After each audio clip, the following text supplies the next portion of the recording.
Hey guys, welcome to Science with Scott. So we're going to find out something interesting. So in my hand I have a tea bag, just a normal tea bag with tea still in it. Let me say, you can actually do this at home. As long as your parents are okay and they're there with you. You can actually duplicate this little experiment at home and kind of see how this works. But I have this tea bag. If you unfold this tea bag and dump all the tea out of it, you end up with just a tube like this. Well, the interesting thing is, if you can get this to stand up, which could be the biggest problem. Come on. Oh, stand up.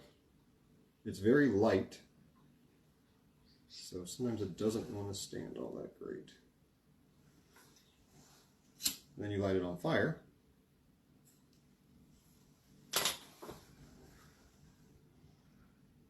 It burns, but it then floats. Oh my gosh. So, my question is, why does it fly up into the air? Why doesn't it just continue to burn to the ground? I mean, that's what it starts doing in the very beginning, is it just starts burning to the ground. So, fire's going down, but then it lifts. So why? Why does it do that?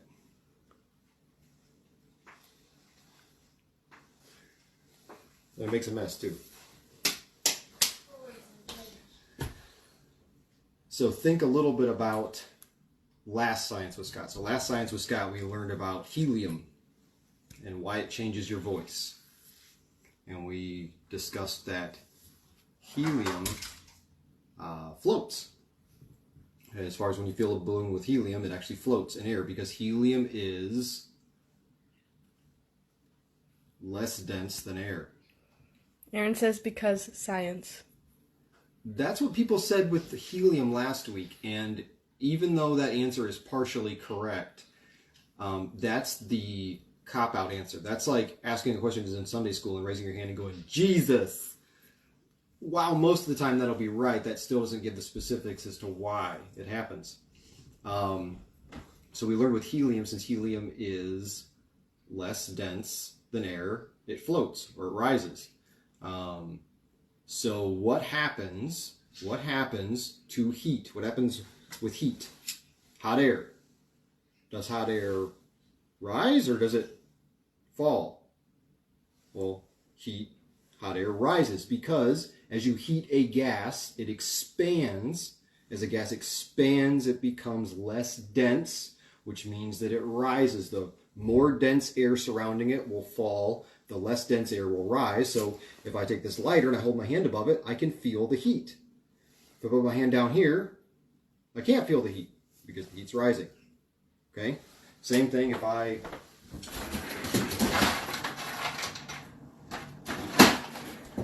grab an ice cube and I kind of hold it in my hand like this, you can actually feel the cool air right below it, but right above it you really can't because since it's cold, it's becoming more dense, it's falling. Okay? So why does that then float?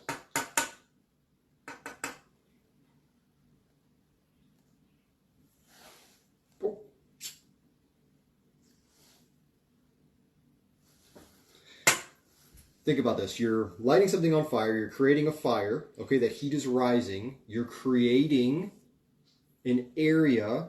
Okay, an area. Yes. What? Tony says because heat rises. Well, because heat rises, yes. But then why does this rise with it? Why doesn't it rise right from the beginning? You'd think if heat rises, as that fire is going pretty good, it should start flying right off the bat. But it doesn't. It only flies when it gets to the very bottom. Does it stink in here? Mm-hmm. It kind of does. It stinks. So what happens? You're creating a column of heated air or air that is rapidly expanding that actually creates, believe it or not, like an air current. Okay, well, like a current that's actually pulling up Okay? The reason why it doesn't float until the very end is because, believe it or not, the mass of that tea bag is actually greater than what the current can pull in the very beginning. But as it burns down, as it burns, this becomes lighter, okay? It becomes less dense, it becomes lighter, there's less material, less mass. And at the end, the current or the air that is expanding and has created that small little air current is actually great enough to actually lift that lower mass object off the counter and actually pull it straight up. And it just keeps following the stream of hot air, of rapidly expanding air, straight up towards the ceiling. So that's how you can make a tea bag, okay, an empty tea bag. That's how you can just make it float. That's why it flies at the very end, is because of the column of hot air that's rapidly expanding creates an air current that eventually, once the mass is low enough, sucks it right up into that airstream.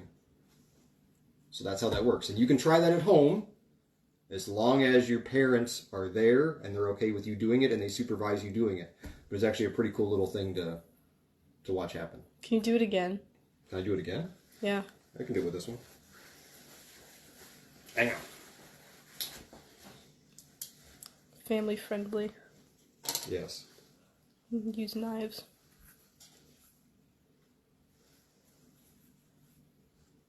See, this requires some dexterity, which don't have the most of. There we go.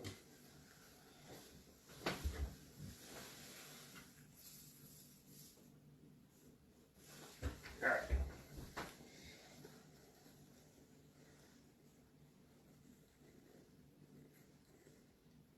Okay, stand up.